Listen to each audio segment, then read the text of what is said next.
پوچھیں جو اولاد کی نعمت کے لیے ترستی ہیں، جن کی گودیں گویا اس عظیم نعمت سے محروم ہیں، ان گھروں سے پوچھیں جن گھروں میں دنیا کے سارے نقشے موجود ہیں لیکن اولاد جیسی عظیم نعمت نہیں ہے۔ وہ گھر جو ہے بعض اوقات ویرانے کا نقشہ بن جاتے ہیں اور سب کچھ ہونے کے باوجود بھی وہاں سے نحوست اور ویرانگی ٹپکتی ہے۔ اس لیے جن حضرات کو اللہ نے یہ نعمت دی ہے اس کی قدر کریں، چاہے بچہ ہو یا بچی، ان نعمتوں پر اللہ کا شکر بجا لائیں۔ اور خود نبی رحمت صلی اللہ علیہ وسلم نے بچوں سے متعلق جو ہدایات دی ہیں ان میں یہ بھی ہے اکرموا اولادکم، اپنے بچوں سے، اپنی اولاد سے محبت کا اظہار کرو، پیار کا اظہار کرو۔ گویا جہاں شریعت اسلام والدین کے حقوق سمجھاتی ہے، جہاں ہمارے دین نے ماں باپ کے حقوق بتلائے ہیں اور علماء کھول کھول کر بتا رہے ہیں، وہاں شریعت اسلام نے اولاد کے حقوق بھی بتلائے ہیں کہ یہ اولاد جو اللہ نے دی ہے، اگر یہ پیدا ہو گئی، پیدا ہونے کے بعد ماں باپ کے ذمے اس کے کیا حقوق ہیں، ماں باپ کے ذمے اس کے اوپر کیا ذمہ داریاں ہیں، ماں باپ کو جو ہے اس اولاد سے متعلق کتنا فکر مند رہنا چاہیے۔ اور خاص کر جس دور سے میں اور آپ گزر رہے ہیں، یہ دور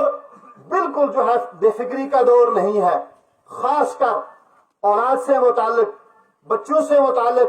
نوجوانوں سے متعلق جن لوگوں کو اللہ نے یہ نعمتیں دی ہیں، جیسے یہ والد مکان کے لیے محنت کرتا ہے، دوڑ دھوپ کرتا ہے، اپنے بچے کو ایک چھت ڈال کر دیتا ہے، جیسے یہ والدہ اس اولاد کے لیے باقی مصائب کو برداشت کرتی ہیں، دوڑ دھوپ کرتی ہیں، ان کے کھانے کا، ان کے لباس کا، ان کے اٹھنے اور بیٹھنے کا انتظام، اس سے کہیں زیادہ ان ماں باپ کو اولاد کے بارے میں یہ فکر ہونی چاہیے، آیا ہم اپنی اولادوں کو دین کے حوالے سے کتنا دین دے پائے ہیں؟ آیا ہماری اولادوں میں حیا موجود ہے؟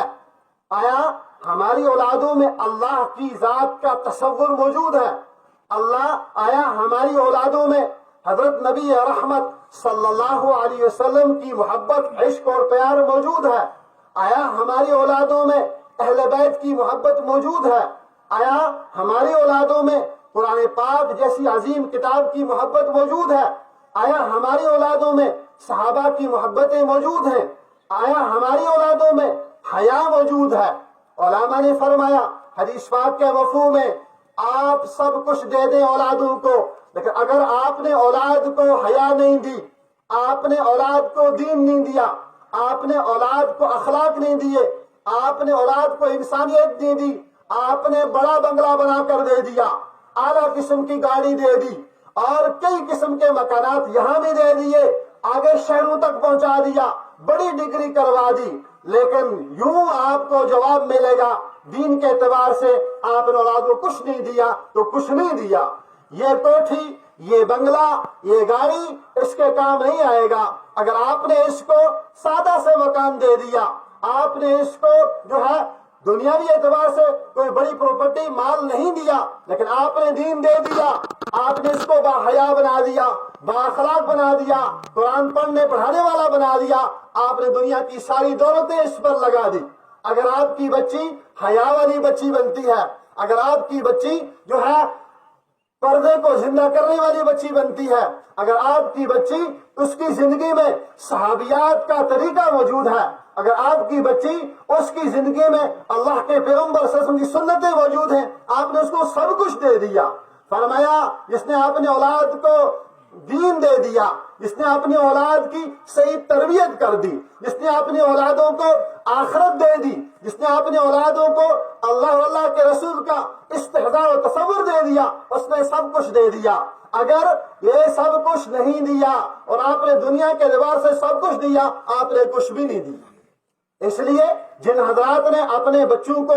دین کے ساتھ منسلک کیا ہے وہ خوش قسمت لوگ ہیں، وہ نیک بخت لوگ ہیں۔ اللہ کے پیغمبر صلی اللہ علیہ وسلم خود ساری امت سے مخاطب ہیں، اقرأوا القرآن فرمایا قرآن پڑھنے والے بنو، قرآن سے محبت کرنے والے بنو، قرآن کے ساتھ پیار کرنے والے بنو۔ ہم خود سوچیں، اپنی زندگیوں کا جائزہ لگائیں، اپنے گھروں پر ایک نظر ڈالیں، اپنے خاندانوں پر ایک نظر ڈالیں، آیا اس کتاب کے ساتھ میرا کیا سلوک ہے؟ آیا اس کتاب کے ساتھ میرے خاندان کا کیا سلوک ہے؟ اور اللہ کا احسان، ان مدارس کے دن آج ہمارے گھروں میں قرآن پڑھنے والے، صحیح قرآن پڑھنے والے بچے پیدا ہو رہے ہیں۔ اللہ کا احسان ہے، ان مدارس کے دین ہے، آج ہمارے بستیوں میں، ہمارے گھروں میں صحیح قرآن پڑھنے والیاں بچیاں پیدا ہو رہی ہیں۔ ورنہ معاشرے کی کیا صورتحال ہے؟ معاشرہ ماتم کرتا ہے۔ معاشرے کی راتوں کو دیکھیے، معاشرے کے دن کو دیکھیے۔ ورنہ ایک وہ معاشرہ تھا جب مدینہ منورہ کے اندر سحری کے اوقات میں، رات کے آخری اوقات میں جو ہے، ہر گھر سے ایسی آوازیں آیا کرتی تھی جیسے شہد کی مکھیوں کے گھنگھناہٹ کی آوازیں آتی ہیں۔ قرآن پڑھا جاتا تھا، قرآن کو جو کی تلاوت ہوا کرتی تھی، ذکر ہوا کرتا تھا، اللہ کو یاد کیا جاتا تھا۔ آج وہی ہمارے گھر، وہی ہمارا معاشرہ جہاں سے ٹی وی کی آواز آئے گی، جہاں سے گانے کی آواز آئے گی، جہاں سے جو ہے نہ جانے کن کن گندگیوں کی آواز آئے گی۔ جو وقت جو ہے جاگنے کا وقت ہوتا ہے، اللہ سے مانگنے کا وقت ہوتا ہے، قرآن پڑھنے کا وقت ہوتا ہے، تلاوت کا وقت ہوتا ہے، وہ وقت ہمارا سارا کا سارا سونے میں چلا جاتا ہے۔ وہ وقت جو ہے مرد بھی سو رہے ہوتے ہیں، عورتیں بھی سو رہی ہوتی ہیں، جوان بھی سو رہے ہوتے ہیں، بچیاں بھی سو رہی ہوتی ہیں۔ لیکن اگر اس غفلت کو ختم کیا جا سکتا ہے، اس گندگی کو دور کیا جا سکتا ہے، صرف اور صرف اللہ کی کتاب قرآن کریم کی تعلیم کے ذریعے اس کو جو ہے ختم کیا جا سکتا ہے۔ اس لیے ہم آئیں اور اپنا تعلق اللہ کی کتاب کے ساتھ جوڑیں۔ کبھی تو ہم نے یوں سنا اور یوں کتابوں میں پڑھا، حضرت نبی رحمت صلی اللہ علیہ وسلم مسجد میں آ رہے ہیں، صحابہ کو دیکھ رہے ہیں، جسے آپ نے ابھی سنا، کوئی جو ہے مذاکرے میں لگا ہوا ہے، کوئی قرآن یاد کر رہا ہے، کوئی مسائل یاد کر رہا ہے، کوئی حدیثیں یاد کر رہا ہے، کوئی جو ہے اپنی آخرت کی فکر کر رہا ہے، دعاؤں میں لگا ہوا ہے۔ اور وہاں صحابہ قرآن پڑھتے تھے، ابو بکر قرآن پڑھ رہے ہیں، عمر قرآن پڑھ رہے ہیں، ابی بن کعب قرآن پڑھ رہے ہیں۔ اور یہ کس لیے پڑھتے تھے؟ اس لیے کہ نبی اسلام نے قرآن پڑھایا اور ان کے واسطے سے ساری امت تک یہ پیغام پہنچایا، قرآن پڑھنے کی کتاب ہے، قرآن سیکھنے کی کتاب ہے، قرآن سے محبت کی جائے۔ قرآن ایسی کتاب ہے، اگر آپ کا تعلق اس کے ساتھ ہے، آپ کا ایمان بچے گا۔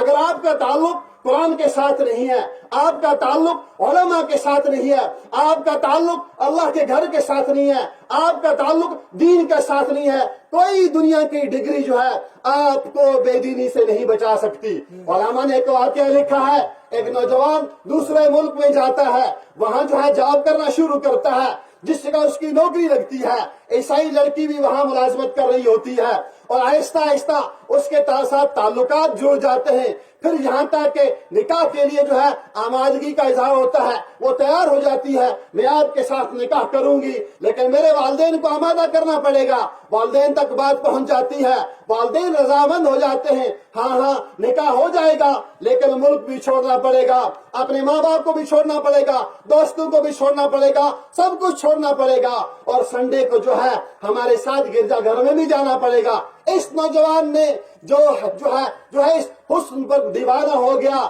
اس خوبصورتی پر دیوانہ ہو گیا، اس نے سب کچھ قبول کر لیا اور سب کچھ منظور کر لیا، اس کے ساتھ نکاح بھی ہو جاتا ہے۔ لکھا ہے علماء نے، آگے چل کر جب یہ وہاں رہنے لگا، وہاں جو ہے سب کچھ انہیں کے اعتبار سے کرنے لگا، لیکن اس کے ساتھ فرمایا اس کی کتابوں میں اللہ کی کتاب قرآن موجود تھا۔ فرمایا جب یہ صبح کو دیکھتا، قرآن کو دیکھ کر نکلتا، شام میں واپس آتا، ایک نظر جو ہے ان کتابوں میں سے اللہ کی کتاب قرآن پر پڑ جایا کرتی تھی۔ یہاں تک لکھا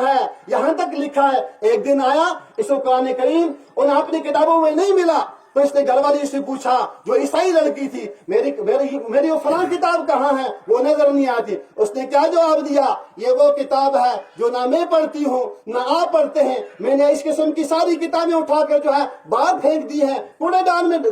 میں ڈال دی ہیں، ہمیں کیا ضرورت ہے؟ آج ہمارے معاشرے میں ساری چیزوں کو دیکھنے پڑھنے سننے کا وقت ہے، موبائل کے لیے وقت ہے، موبائل کو پورا دیکھا جاتا ہے۔ ہر پڑھا لکھا ان پڑھ آدمی اٹھ کر پہلے صبح میسج چیک کرتا ہے، بس سب کو چیک کرتا ہے، ساری چیزوں کو دیکھتا ہے، دوسری کتابیں پڑھتا ہے، دوسرے معاملات کو دیکھتا ہے، لیکن اگر اس کے پاس وقت نہیں ہے، اللہ کی کتاب کے لیے وقت نہیں ہے۔ اور اللہ کی کتاب کون سا وقت دیتا ہے کہ سکول کا حرج نہ ہو، اس کے لکھنے کا حرج نہ ہو، اس کا جو گھر کا کام ہے وہ بھی ضائع نہ ہو، اور بس جاتے جاتے مولوی صاحب کے ساتھ فون پر رابطہ ہے، بس فوراً اس کو فارغ کر دینا تاکہ سکول کا حرج نہ ہو۔ جس قوم کا اس کتاب کے ساتھ یہ رویہ ہو، اس قوم میں دین زندہ رہ سکتا ہے، ان میں حیا زندہ رہ سکتی ہے، ان کے بچے قرآن پڑھنے والے بن سکتے ہیں، جبکہ اللہ کے پیغمبر فرماتے ہیں بچوں کو قرآن پڑھاؤ، میری امت قرآن پڑھو۔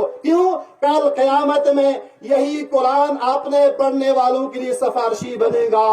حدیث پاک کا مفہوم ہے، اللہ تعالیٰ اس کتاب کو ایک نوجوان، خوبصورت نوجوان کی شکل دیں گے، اور یہ قرآن کریم پھر اپنے پڑھنے والے، اپنے سے محبت رکھنے والے، اپنے سے پیار کرنے والوں کی سفارش کرے گا۔ اللہ اگر میں تیرا کلام ہوں، اس بزرگ نے جو ہے میرے ساتھ یارانہ لگایا اور آخری دم تک اس یارانے کو نبھایا، اس جوان نے جو ہے ڈگریاں کی جہاں بھی رہتا تھا، لیکن صبح شام یہ تیرے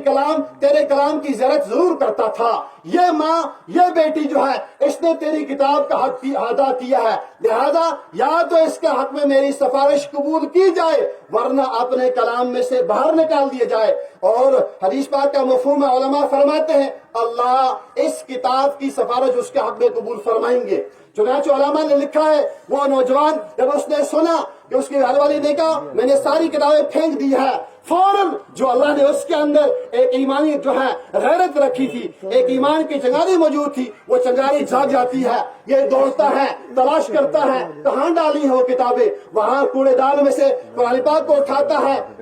سینے سے لگاتا ہے، چوبتا ہے، اور اپنی جو ہے پیشانی سے لگاتا ہے۔ وہ لڑکی دیکھ رہی ہوتی ہے، وہ لڑکی جو ہے سارا منظر دیکھ رہی ہوتی ہے۔ جب یہ گھر میں آتا ہے کیا کہتی ہے؟ ابھی لگتا ہے جراثیم موجود ہے۔ اچھا اگر تجھے یہ منظور نہیں ہے میں اپنے باپ کے یہاں چلتی ہوں۔ چنانچہ یہ نوجوان کہتا ہے اگر تجھے یہ منظور نہیں ہے تو اپنے باپ کے یہاں چلا جا، میں اپنے رب کو منانے کے لیے اس سے گھر چلا جاتا ہوں۔ دیکھا علماء نے کہ یہ جو نوجوان مسجد میں پہنچا، مسجد کے امام صاحب نے جو ہے دیکھا ایک عرصے کے بعد یہ آیا ہے، پھر سارا واقعہ اس نے بیان کیا میرے ساتھ یہ واقعہ پیش آیا۔ تو علماء نے لکھا ہے اگر ادر سادنا تعلق اس کتاب کے ساتھ، اس دین کے ساتھ رہتا ہے تو اللہ تعالیٰ بے ایمان ہونے سے، مکروہ موت مرنے سے بچا لیتے ہیں۔ تو پھر جس ایمان والے کا اس کتاب کے ساتھ، اس دین کے ساتھ مضبوط تعلق ہوگا، پختہ تعلق ہوگا، محبت کرتا ہوگا، پیار کرتا ہوگا، اس کے لیے سب کچھ قربان کرنے کی تیار ہوگا،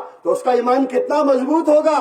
اس کا یقین کتنا مضبوط ہوگا، اس کی قبر کتنی نورانی ہوگی۔ جب اس کے پاس موت آئے گی، موت کا فرشتہ آئے گا، سارے لوگ رو رہے ہوں گے، وہ ہنستا ہوا یہاں سے نکلے گا، وہ سارے لوگ رو رہے ہوں گے، لیکن اس کی بارات ایسے نکلے گی، اس کی بارات ایسے سجے گی، وہ خوش ہوتا ہوا یہاں سے روانہ ہوگا، اور خدا کی طرف سے بھی اعلان ہوگا میرے بندے تو نے میرے احکامات کو اپنایا ہے، میری کتاب پر جو عمل کیا ہے، اور جب تک دنیا میں تجھے میں نے زندہ رکھا، میرے احکامات کے مطابق زندہ رہا، اب دیکھ تیرے ساتھ میرا کیا سلوک ہوتا ہے۔ اس لیے جن لوگوں کی بچیاں پڑھ رہی ہیں بڑے قابل مبارکباد کے لائق ہیں وہ لوگ۔ میں ان بچیوں کو، ان کی ماؤں کو، ان کے والدین کو، ان کے خاندان والوں کو مبارکبادی پیش کرتا ہوں، لیکن جیسے مفتی صاحب نے فرمایا ذمہ داری یہاں پر ختم نہیں ہوتی کہ آپ نے بچی کو داخل کیا، آپ مطمئن ہو کر بیٹھ کے نہیں، بلکہ آپ جیسے آج سیزن چل پڑا ہے،